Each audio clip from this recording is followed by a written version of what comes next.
Thank you, Senator. Senator O'Donnell. As Carly, and while we've had a prolonged discussion, we're still a relatively short period into this legislation and the amendments. And that's why, given what has been said already by a number of speakers, I just want to kind of nail this as best I can, because it's not really a great secret that Sinn Féin actually supports the core premise of this bill. We've supported it in advance of its entry into these houses. We've supported it in the other House, and we will be supporting the core premise as it progresses through this House. And that is, in the first instance and the primary instance, the issue of a lay majority and a lay chair. So that shouldn't really come as a shock to anyone. Sinn Féin won't be opposing every amendment, and the Government are well aware of this. I don't know of any other situation where we say, would you tell us all of what you're opposing and what you're not, so we can make a decision on whether we go ahead with them or not. There's a huge amount of play acting going on over the last day and a half, and no doubt over the time ahead of us in relation to this. A fair bit of showboating, a fair bit of acrobating that the Minister, who shall remain nameless, may actually be proud of. Some of the attempts at begging media attention to focus on this issue, when in actual fact, while it has been alleged we're legislating in the dark, we're not a bit legislating in the dark. The legislation is here in front of us, and every member has an opportunity to amend it and engage with it politically on its own merit. So I'm going to resist, alas Caherly, the temptation of the low-hanging fruit when it comes from the Labour Party accusations of strange alliances and blocks with Fine Gael. There's only 4 of them in here because of their strange alliances in the past. There's been no deal cut in relation to this. A deal being cut implies that both parties have had to concede something. Sinn Féin has actually come in here and used its political craft based on the fact that we do support this bill.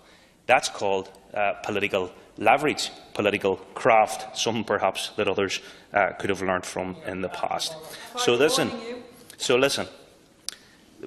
we are where we are. We support the premise of the bill. I won't be opposing every Labour amendment. There are a number of Labour amendments which I will be supporting, Senator Patrick, which I'm sure you'll be delighted to hear as we progress. I just hope we get the opportunity to get to those amendments before the summer recess.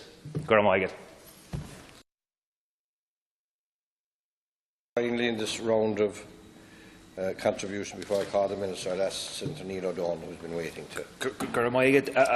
Just in relation to the issue, Minister, of lay people and what constitutes a lay person, I listened with great intent and eagerness, as I always do, to my esteemed colleague Senator Norris, and how he told us that for him it was very black and white in terms of what constituted a lay person and what didn't, and he put great faith and great emphasis on the issue of experience. And there is a point up to which I don't disagree with him, and not for 1 second, Chair, and you'll always keep me right, would I dare call into question the bona fides of our current judiciary and those who have gone before. But I have a report here from June 2017, where a European anti-corruption body, guess who, found Ireland to be, quote, globally unsatisfactory, particularly in the areas of judicial appointments and independence. So I would contest what has gone previous. All of those with the greatest experience in the world haven't come up to the standard expected by Greco. Because it's there. I know we put a huge amount of import into the views of Greco. So here it is, actually published in black and white from June of last year. They have found Ireland to be, quote, globally unsatisfactory, particularly in the areas of judicial appointments and independence. And that is with all of these great members of the judiciary with the illustrious experience that Senator Norris so craves. So maybe perhaps it is worth considering the addition of lay people, a majority of lay people, and they will perhaps bring a situation to our judiciary where Greco will no longer find them to be globally unsatisfactory. A change is as good as the rest. I'm sure there are members here that would like to contradict that. Very